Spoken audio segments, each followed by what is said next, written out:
Trig Substitution Part 4, Examples. In this part, we're going to do some examples that may or may not involve trig substitution.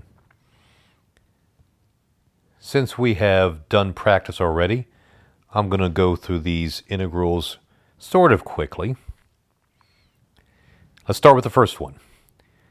The integral of dx over 1 plus 9x squared to the 3 halves. Can't think of a simpler way to do it. It looks sort of like an arctangent, so I'm going to build my triangle to be a tangent, where I have u over a, or 3x over 1. That should give me most of what I need for the third side. That is, the third side should sort of look like the part down here that's bothering us.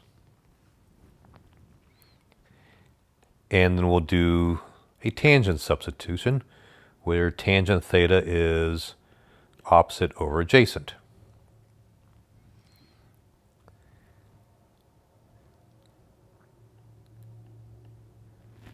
We need to find dx. So dx is 1/3 secant squared theta d theta, because x is 1/3 tang theta.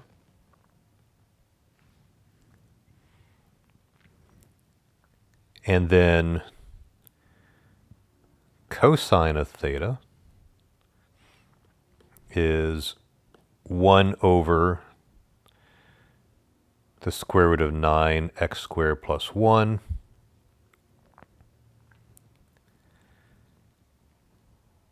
or secant theta is 9x squared plus 1 over 1, which means that our denominator is secant cubed. So let's just plug in up here. We have dx is 1/3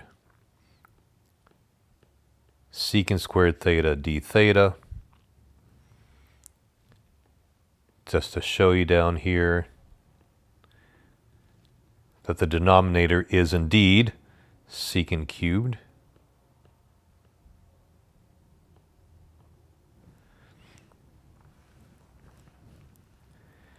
Which means that our integral is 1/3 times cosine theta d theta.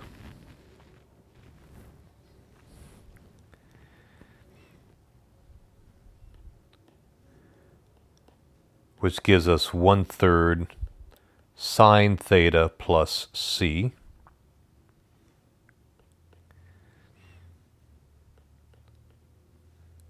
But in our triangle, sine theta is opposite over hypotenuse.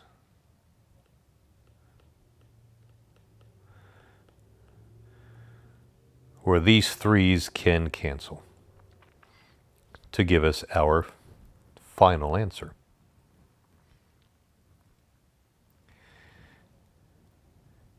Let's look at our next example.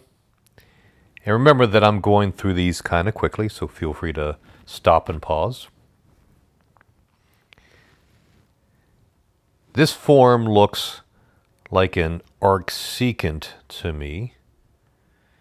So I will try secant theta is u over a, or x over 1.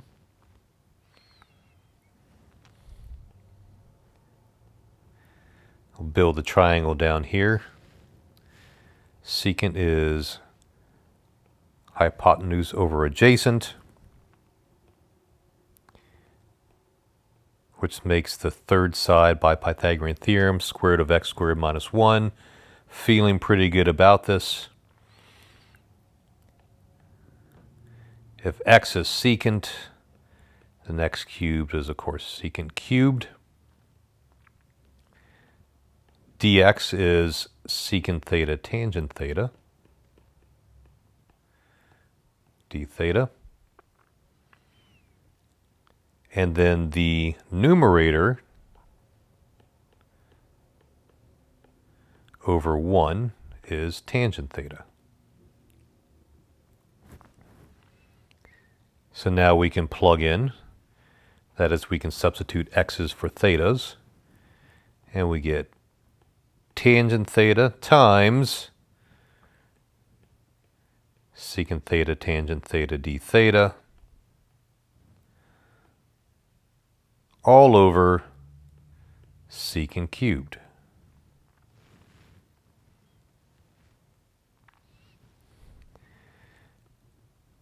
Which will simplify down to tangent squared over secant squared.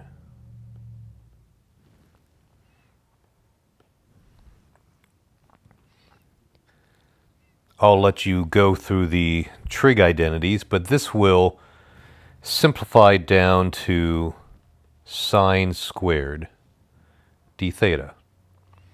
To see that, change tangent to sine over cosine, secant to 1 over cosine, and you see that you end up with sine squared of theta. Let's use our trig identity. That sine squared theta is 1/2 minus 1/2 cosine 2 theta.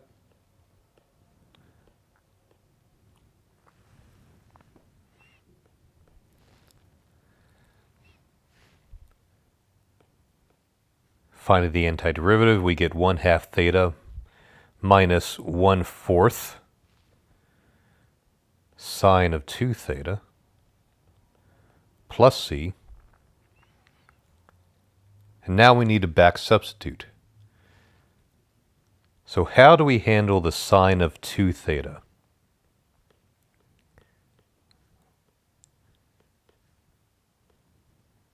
Well, we're going to use another trig identity that says the sine of 2 theta is 2 sine theta cosine theta.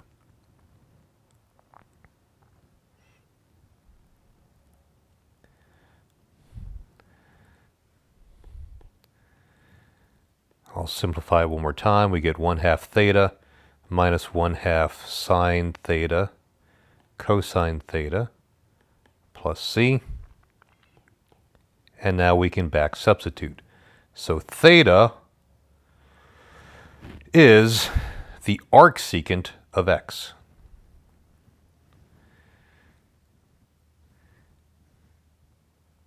So we get 1/2 arcsecant x minus 1/2, and sine theta is opposite over hypotenuse.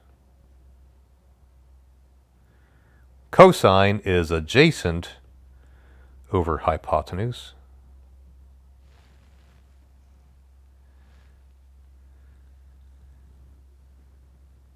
And I'll simplify it one more time to get a final answer of 1/2 arcsecant x minus 1/2 square root of x squared minus 1 over x squared plus c.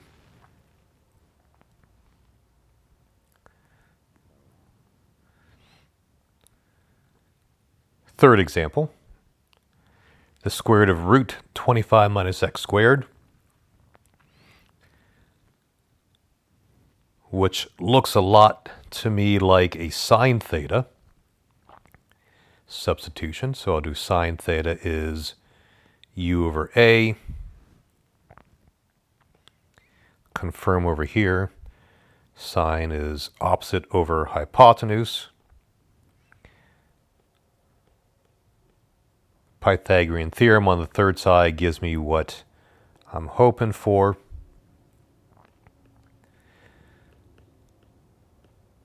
And we'll start doing some substitutions. So x is 5 sine theta and dx is 5 cosine theta d theta. And then root 25 minus x squared over 5 is cosine theta. So root 25 minus x squared is 5 cosine theta. Substituting in, we get 5 cosine theta times 5 cosine theta d theta.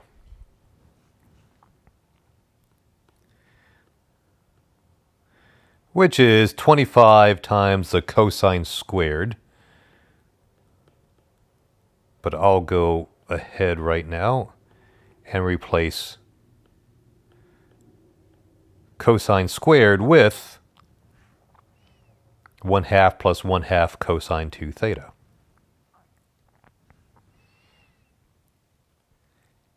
And now we can start finding antiderivatives. I'll pull out the 1/2 as well. And we get 25 over 2 times theta plus 1/2 sine 2 theta.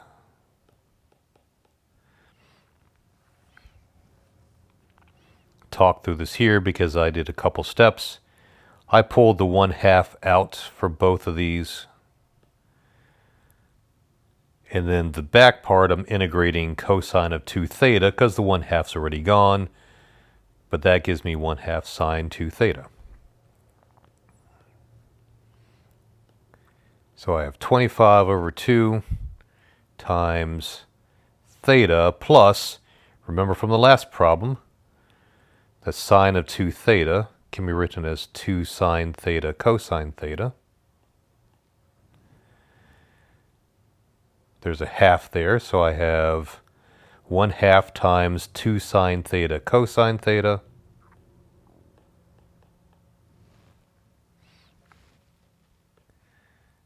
And now we can back substitute, where theta is the arc sine of x over 5. That's from up here. Sine theta, I can use my triangle,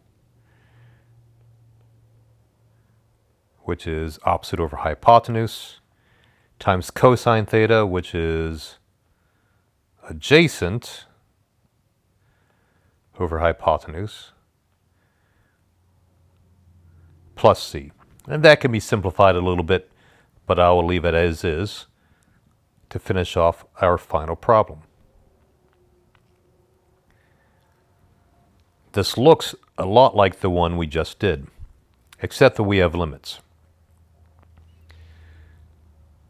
Do we need to go through the process of finding the antiderivative?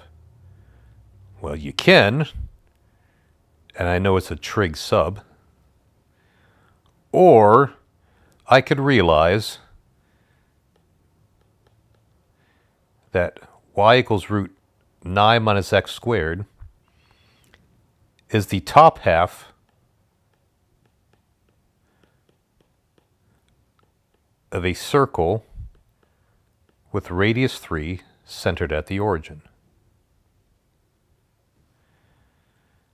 So instead of doing a bunch of trig substitution, I could use geometry in areas to find that this is